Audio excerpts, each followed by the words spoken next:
Hi hello ഇന്ന് എൻ്റെ വണ്ടി സർവീസ് ചെയ്യാൻ കൊടുക്കണമായിരുന്നു പരവൂർ ഹീറോയുടെ ഷോറൂം കിരൺ മോട്ടോഴ്സിലാണ് കൊണ്ട് കൊടുത്തത് കേട്ടോ. അപ്പോൾ തിരിച്ച് വരുന്ന വഴിക്കാണെങ്കിൽ നമ്മുടെ പരവൂരുള്ള റെയിൽവേ ക്രോസ് അടച്ചിട്ടേക്കായിരുന്നു. വണ്ടി സർവീസ് കഴിഞ്ഞ് ഞങ്ങൾ തിരിച്ചെടുത്തുകൊണ്ട് വരുമായിരുന്നു. രാവിലെ കൊണ്ട് കൊടുത്തിട്ടുണ്ടായിരുന്നു. അപ്പം 4-4:30 ആയപ്പം കഴിഞ്ഞു എന്ന് വിളിച്ചു പറഞ്ഞു. അങ്ങനെ തിരിച്ച് വരുന്ന വഴിക്ക് നമ്മൾ എന്തായാലും പുത്തൻകുളത്ത് ആനത്താവളത്തിൽ ഇറങ്ങി.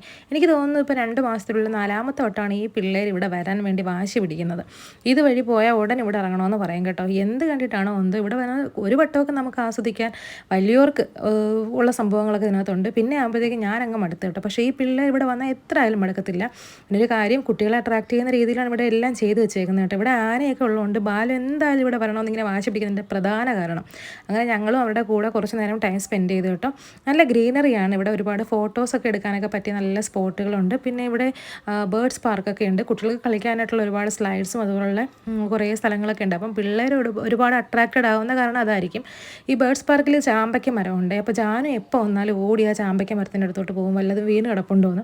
ഇന്നാണെങ്കിൽ അതിൻ്റെ മൂട്ടിൽ നിന്നുള്ള എല്ലാം അവർ പറക്കിയെടുത്ത് നിന്ന് ഒരു ചാമ്പയ്ക്കയും താഴെ കിടപ്പില്ലായിരുന്നു. അപ്പോൾ അത് പറക്കിയെടുത്ത് അവിടെ തന്നെയുള്ള ടാപ്പിൽ കഴിക്കുന്ന ഒരു ശീലമുണ്ട് പുള്ളിക്കാരിക്ക്. എപ്പോൾ പോയാലും ഇപ്പോൾ എന്നാലും അത് കിട്ടാതെ പോയി. അങ്ങനെ അവിടെയുള്ള ബേർഡ്സും അതുപോലെ തന്നെ ഇവിടെയുള്ള എല്ലാ ജീവജാലങ്ങളെയും കണ്ട് ഇവരൊക്കെ എനിക്കിപ്പോൾ സുപരിചിതമാണ് കേട്ടോ. ഇവരെല്ലാം എവിടെയാണ് എന്താണെന്ന് എല്ലാം അറിയുന്ന അവസ്ഥയായി.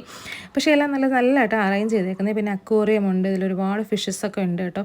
അപ്പോൾ അതെല്ലാം കറങ്ങി നടന്ന് ഞങ്ങൾ കണ്ടു കേട്ടോ. എന്തായാലും പോയതല്ലെന്ന് വിചാരിച്ച് ഇവരെല്ലാവരും ഞാനങ്ങ് വീഡിയോ എടുക്കുകയും ചെയ്തു. നല്ല ഭംഗിയുണ്ട് കേട്ടോ എല്ലാവരെയും കാണാനായിട്ട്. നല്ല ക്ലീനായിട്ട് എല്ലാം മെയിൻറ്റെയിൻ ചെയ്ത് വെച്ചേക്കുന്നത്. ഞങ്ങൾ പോയ സമയത്ത് ഈ അലിഗേറ്ററിനെ കുളിപ്പിക്കാനായിട്ടാണെന്ന് തോന്നുന്നു എടുത്ത് വെള്ളത്തിൽ ഇട്ടേക്കുന്നത്. മീനെ ഇനി കുളിപ്പിക്കുമല്ലോ ഒന്നും എനിക്കറിയത്തില്ല. എന്തായാലും വേറെ വാട്ടറിൽ ഇതിനെ മാറ്റി ഇട്ടിട്ടുണ്ടായിരുന്നു. അപ്പം ഞങ്ങൾ ബാലുവിന് പറഞ്ഞു കൊടുത്തു മീനെ എന്തായാലും കുളിപ്പിക്കാൻ കൊണ്ടിട്ടേക്കുവാണെന്ന്. അപ്പോൾ അവിടെ നിന്നെല്ലാം കഴിഞ്ഞ് തിരിച്ച് നേരെ ഞങ്ങളങ്ങ് വീട്ടിലേക്ക് പോയി. അപ്പോൾ അത്രയേ ഉള്ളൂ. നമ്മുടെ വീഡിയോസ് ഇഷ്ടപ്പെട്ടാൽ ലൈക്ക് ചെയ്യുക, കമൻറ്റ് ചെയ്യുക, സബ്സ്ക്രൈബ് ചെയ്യുക. Tata bye bye.